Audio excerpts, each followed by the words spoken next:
The Healthcare Security Cast is sponsored by 3D Network Technology. Reliability is our core value. Visit www.3dnetworktechnology.com. And by Genetec, delivering security strategies for healthcare.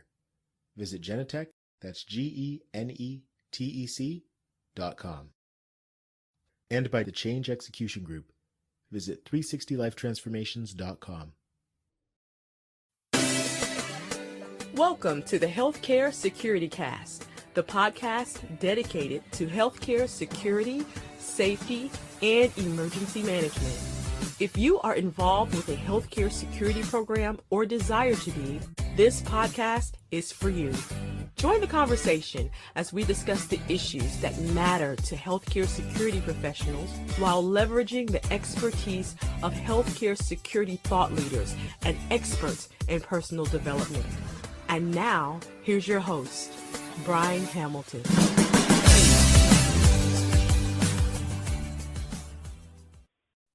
Welcome to the Healthcare Security Cast for Tuesday, December the 22nd. I'm joined today by Brian Claus. Brian, thanks for joining us today. Yeah, happy to be here. Thanks for having me. Awesome. Happy to have you on.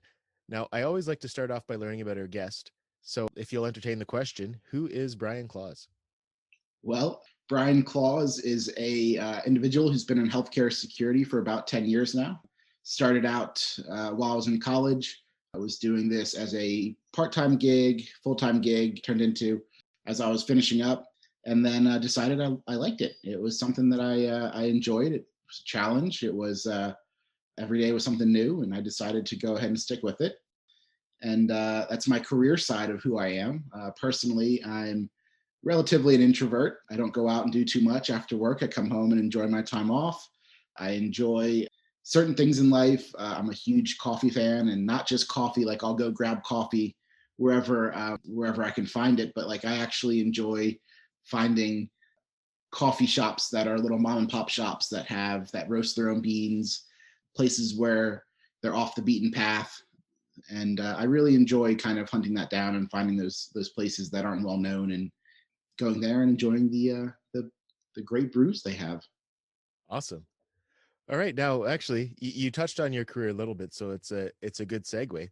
Let's talk about your career a little bit more. What's led to you being where you are today? Sure. So, as I said, I was in college when I started working in healthcare security. I, at that point in time, wanted to become a law enforcement officer. So I was going through finishing last couple semesters in college.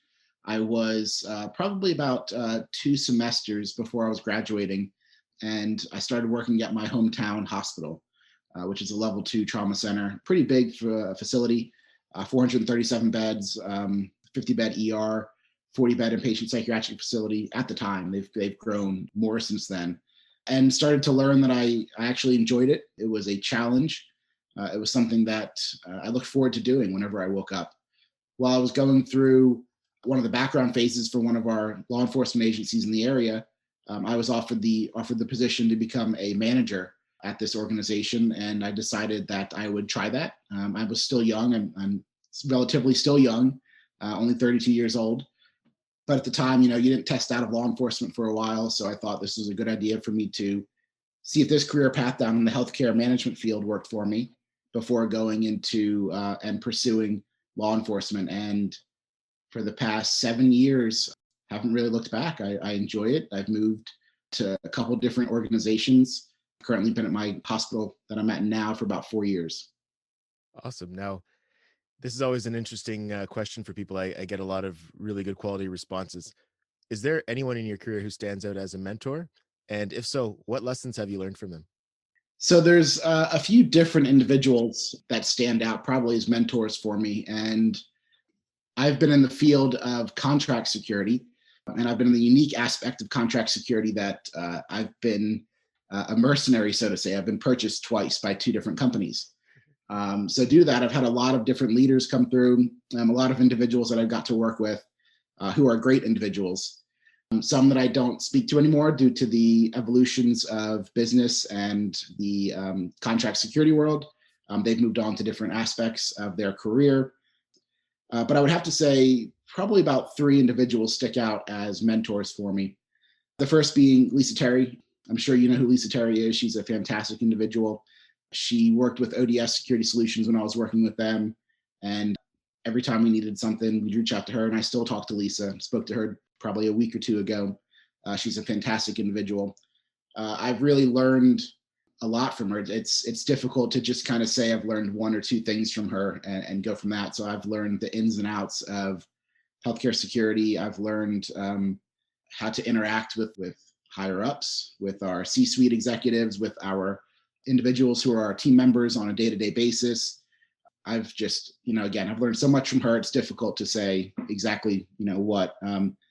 But I've also learned quite a bit from the two other individuals that I started working with under ODS Security Solutions.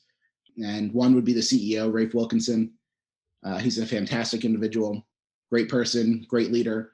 And I really learned from Rafe how to be a leader and how to exemplify some of those leader qualities. And then the other individual who I would say I have a good rapport with that was a good mentor for me would have been my boss at the time in ODS Security Solution, Tim Quist. He's an individual who was fantastic to work for, always very supportive. He again did a lot for me in teaching me how to interact and lead. When I started my career, I really started off a bit rocky with some different leaders. My department was in change when I was coming in to become a manager. So that's part of the reason why my position opened up. We were going through some change, but Tim was really there, and Tim helped me and guided me and kind of mentored me through the process of evolving the department while also evolving and improving myself through the process. Awesome. Yeah, definitely some great people mentioned there. And Lisa Terry just happens to be one of my favorite people. So a good choice on that one for sure. Well, I think she's a lot of people's favorite people for a reason. Absolutely. So one area that's of specific interest to you is technology. What is it about the technological aspects of a security program that have captured your interest? So when I was younger, in my generation, I already said I'm relatively young, so I'm 32 years old. As I was going through school, as I was growing up, we saw so much technological advances from gaming systems. We talk about, Nintendo, PlayStation, Sega, Xbox, and then into personal computing as well. I started really getting into computers when I was, and technology when I was probably in high school. So when I came into the security field, I'm expecting all these technological features to be implemented. And my first department was running their security system, their camera system on MS-DOS, which at that time was probably about 18, 20 years past its prime. So I've really looked at capturing technology and kind of building that out in our environments because it's growing so fast, it's changing so fast. We have the ability to do so much more with that than we are doing in our current fields. And when I left my first organization, we were in the process of doing a multi-million-dollar retrofit. When I left my second organization, they were also in the process of doing another retrofit. And when I came to my third organization, the great thing was they were already using one of the top tier products, Avigilon, which I love. Avigilon's a great system. So the video technological side was there. We're really focusing on the access control side moving forward at our site. Excellent. Now, what are some of the technologies that you're currently leveraging? So as I just mentioned, we use Avigilon, which is, in my opinion, one of the premier video management systems in our field. It's extremely user-friendly, has a lot of features that you can build in to optimize the security team's usage of that system so that way you're getting the most out of it. What I'm trying to do now when I'm looking at building out is building in integrations into Avigilon, get our access control to work with that, get our infant security system to work with that, installing methods for them to talk to each other. So when an alarm goes off my infant security system, it'll automatically pop up a camera in my pediatric or my OB area, depending on where the alarm is, and show my team members, my dispatcher, this is when the alarm went off. This is the person you're looking for. Here's the live action of what happened. So instead of sending officers to the location to investigate, I've just done the investigation automatically with it pushing that video to my dispatcher, and I'm already sending my team out looking for that person who has caused this alarm to occur, whether it was an innocent alarm.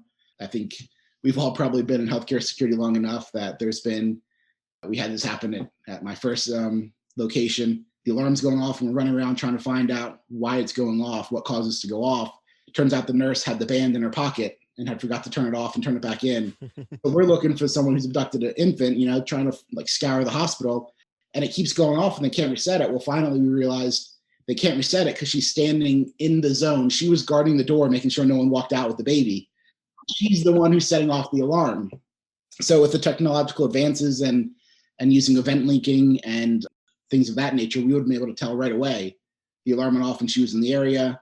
She's the person who set off the alarm. Do you have a tag on you? Yes, there it is. So really using those technological aspects of things and kind of building it in to a larger system is great, and something that I'm looking forward to. And that's something that I've done at each location I've been at. But as I said, my hard work came to fruition right when I was leaving those locations to go on to bigger and better things. But hopefully we can do that here. One aspect that I do want to touch on is this is something that Avigilon gives us. It's called focus of attention for those individuals out there. Using Avigilon, you probably know about it. But what that is basically you can tell your system that anytime there's activity in these areas, I want to see that on the video camera. So it's really useful for us on our evening and overnight shifts. As most hospitals, these locations are pretty much closed down. You have very little action occurring outside of the ER, your patient tower areas, in your outpatient areas, stuff of that nature. It's pretty much closed and really no one should be there. But traditionally in security, we're sending officers into those areas every so often, whether it's every hour, every 2 hours, just to check to make sure it's okay. With the focus of attention feature and utilizing this aspect of our technology available to us, I can tell my officers, worry about the populated areas, spend time in the ER, spend time with those patients who are potentially causing issues, and the camera system will automatically pop a video up on the screen showing my dispatcher, this is activity happening in this area. So my dispatcher will be able to see, okay, that's an EVS associate who's going to clean the area that's appropriate, or hey, that does not look like someone who works here, that looks strange, let me send an officer over there to check out what's going on. So really leveraging technology to maximize the aspect of security that we can't get away from, right? So humans, we're in a human business. Humans will be humans. You need humans to interact with humans. But if I can maximize where my human assets are being deployed by utilizing my technology, that really benefits the department and the organization quite a bit. Excellent. And you've already touched on this quite a bit with your previous answer, but looking ahead, what are some of the technological advances that you want to take advantage of in the future? Yeah, so I hit a little bit on integration, and that's really where I'm looking to take my department and hopefully help everyone else get there as well if they have any questions. But really want to integrate our devices so that way when an alarm happens in one system, you don't have a dispatcher who's pulling up on a computer, the system over here to see what it is, then pulling up the cameras to pull up the image, and then dispatching someone. We utilize these technologies to help us, and we should be building in synergies to make our job easier. And when we do that, like I said before, it allows us to maximize our human resources, send them where they need to be, where the problems are, where the most likely problem will occur, while still managing and securing our other aspects of our organization, our department, our building, whatever we're talking about, to make sure that those are safe. So that's really what I'm looking at capturing going forward. Some of the other technological aspects that I'm also looking at capturing and utilizing at my site, and these aren't new technology, but they're not often used in healthcare. Facial recognition software, official facial recognition software, they're utilized a lot in the banking industries, they're utilized a lot in other industries, but actually utilizing that in our facility to help identify trespassers, individuals who have been problematic before. License plate capture software, which can capture those license plates to make sure that if there's ever a crime, I can give law enforcement an accurate description and the license plate of that vehicle. So things of that nature, which are extremely beneficial, I'm looking at rolling out into our systems in the future. Awesome. Now, when we spoke earlier, another thing that we spoke about was analytics. How are you using the data that you're gathering to support your program initiatives? Yeah, so analytics are extremely important, and anyone who's been in healthcare management knows you have to show our executives, our leaders, kind of what we bring to the table. And one way that I do that, so we utilize Report Exec, which I know you're familiar with. So we utilize that system to really capture all of our data. And what we do with that is we present that to our leaders and we show them what impact we're having on their organization, on their patient care load, on the staff and the team member side of things.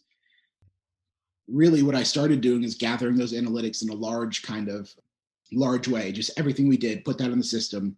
I want to see exactly what's going on everywhere.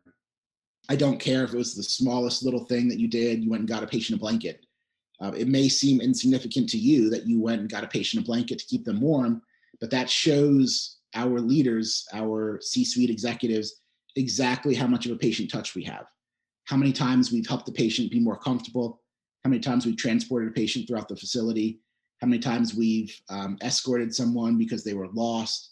We want to use all those statistics along with what we actually, we're there for, right? Traditionally, security is there when a patient becomes combative. So we want to use the statistics of what we're doing outside of the traditional security needs to show them, here's the value we bring to the organization. And of course, we want to use that to leverage raises for officers, higher pay rates. But by doing that and getting higher pay rates, that enables me to capture more qualified individuals. Not to say the ones we have are not qualified, but clearly at a higher pay rate, you're going to be recruiting and attaining those individuals who would traditionally look to move on to other career paths.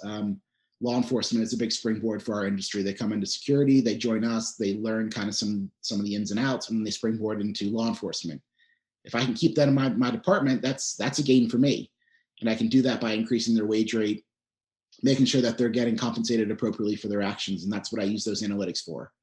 Down the road, once we really start to hone in on those analytics and really start to bring those into translatable aspects, we'll start to use that to know when we need to patrol a certain area. We're kind of getting to that point now.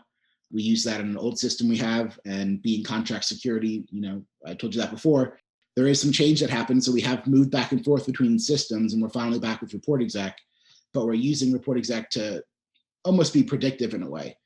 We see that we respond to this location every Friday at 4 p.m. because there's an issue. Now I can start actively patrolling through there at 3:30, try to dissuade anyone from causing an issue over there. So things of that nature, we're looking to build those analytics into predictive instead of just responsive analytics, excuse me. We're making them predictive. Yeah, and that's a great approach, because then that allows you to, once you've been able to correct that issue, now you have that story that you can tell to your C-suite, the executives, this is where we identified a challenge, this is what we did, and now you can see moving forward that the challenge has basically been eliminated. Yeah. And that's really what we're trying to do. So in our world, in law enforcement and security, we're traditionally responsive to events. We aren't traditionally proactive. And that's something that I try to really inspire my team to be, is proactive, utilizing whatever we can to do so. If that's patrols that we go around and we talk to the nursing team and ask them where their concerns are for the day. We utilize sort of a community patrolling approach. Rather than just do a patrol, we stop, we engage, we discuss with the clinical team where their concerns are every morning or every shift, actually. My supervisor is responsible for doing a round and checking in with all the leaders of the areas, charge nurses, nurse leaders, and saying, are there any patients that you're concerned of? Anyone that's given you issues over the past 12 hours, anything I need to know about?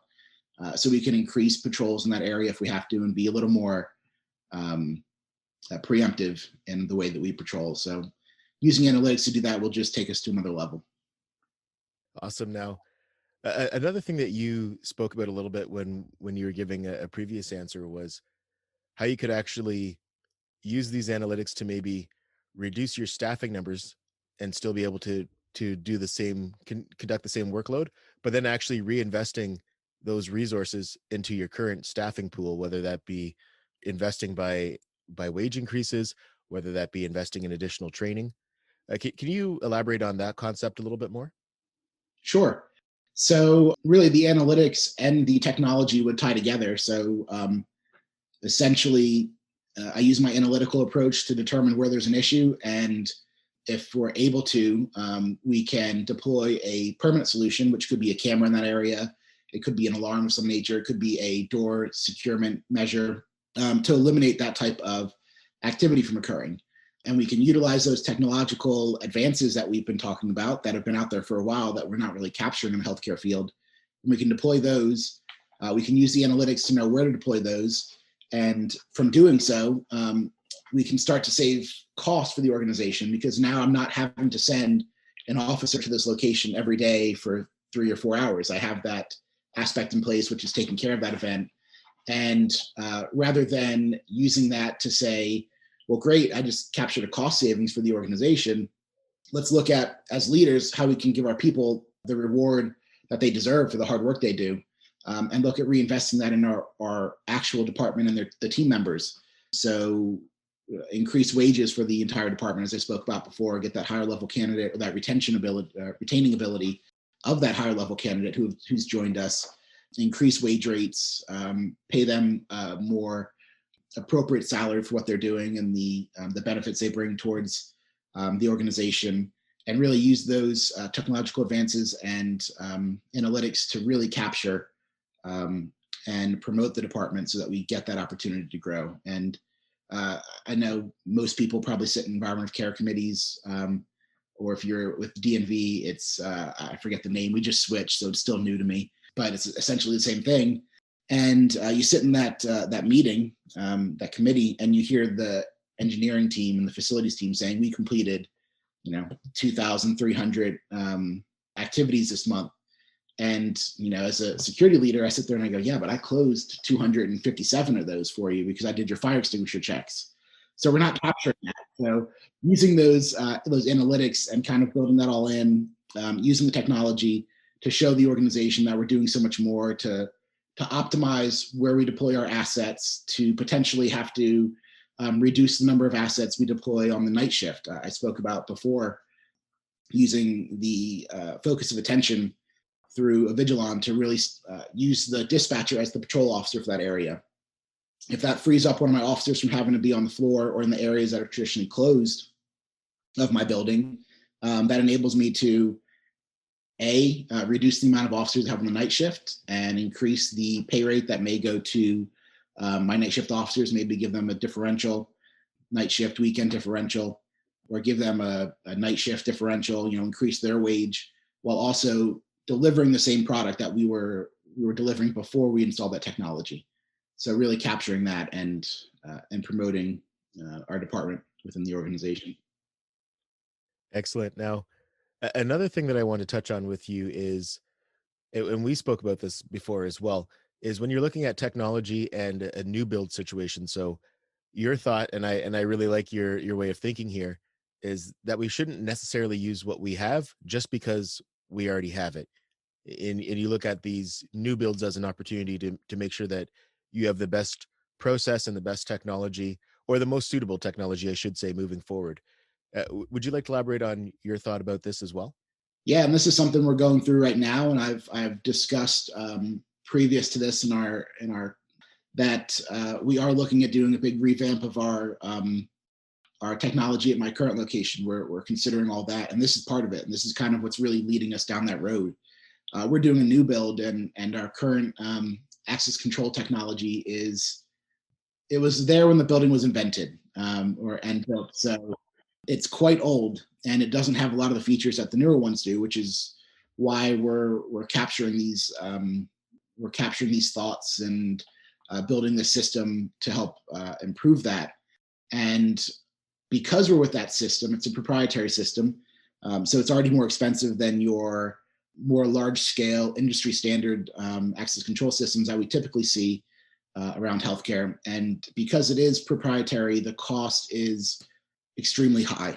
We're paying probably 4 times more than we should be for badges. We're paying a ridiculous sum for the hardware and the equipment. And because it's not such a highly utilized system, we're paying a premium, for someone to come out and work on that and install it, because there's really only one installer in our state that we know of. So we really have to kind of be stuck at their mercy when it comes to this. So because of that, we're looking at, does it do what we need it to do, the access control system? On a base level, yes, it opens doors and it lets people in.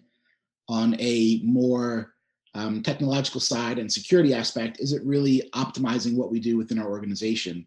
And really, we've got our money back. The ROI on that original access control system's there, right? We've had this thing for 25 years. We've certainly got our ROI. Let's look at purchasing a new system that can come in and can really elevate the level of security and service that we're giving to these individuals, this organization, this department, to security itself.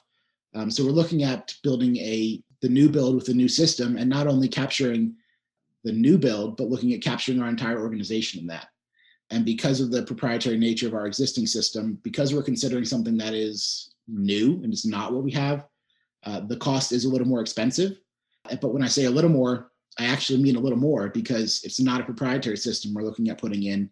So the cost savings are immense because they're using equipment that is less expensive, that is more accommodating. We're using the new technology, as we've been speaking about, which the new technology is a lot more cost effective than what they were using back in the day when we invested in our proprietary system. So that is one thing that I'm big about, is when we're doing a new build, just because we do things one way, just because we use this system to accomplish this goal, does not mean we should not be looking at other alternatives. Because when we fail to look at other alternatives, that's when we fail to really innovate and improve our department. So anytime we have a new installation, and as everyone knows, it's so much more cost effective to install our security mechanisms, cameras, badge readers, everything when we're doing a new construction than it is to do it when we're trying to come in on the back end and say, I know you just built this really nice building, but let me tear the walls down and put this in. And we're much less likely to get success there, not only because it's more expensive, but because it's something that the organization doesn't want to do. They don't want more inconvenience. Absolutely. And I guess this is more a comment than a question, but you really bring me back to something that I've been thinking about a lot lately, and that's just the unintended consequences of the decisions that we make. So I'm sure when this proprietary system was invested in, it was probably a great cost savings at the time, but I'm sure there maybe wasn't much foresight, or they just didn't anticipate the technology changing the way it has, and really didn't get an opportunity to see, like, there's going to be an opportunity for huge savings in the future. So again, like I said, just a comment. It's one of the things I've been thinking about a lot lately, is every time I have a conversation with somebody about something, in the back of my mind, I'm always thinking about the unintended consequences of that scenario. And it just really stuck out for me right there. Yeah, absolutely. That happens a lot in our world. We make a decision because we're busy and we don't think it through fully. I know I've been victim of that myself.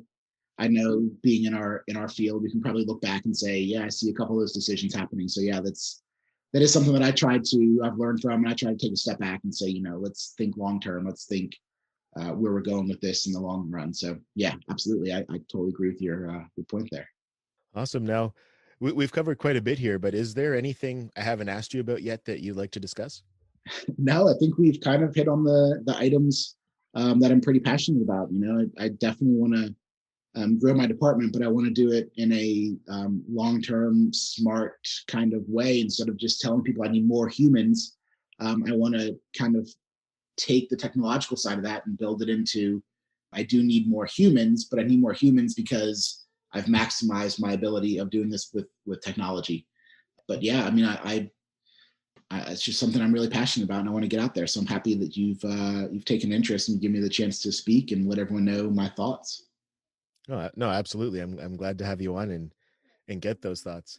Now, in terms of yourself, what can we expect to see from you in the future? I know 2020 has been a challenging year. Congratulations on earning your CHPA in the midst of all of this. But what can we expect to see from you in the future? Well, I appreciate that. Thank you for your congratulations. Well, what I plan to do is, I'm the chair of the Virginia Chapter for IAHSS, so I'm going to try to help us grow and expand our chapter down here in Virginia. Have a lot of great leaders who've passed that off to me from the last go round, and I'm hoping that I can come in and take off and continue moving forward from there. And really, what can you expect from me? Well, it depends on what COVID does.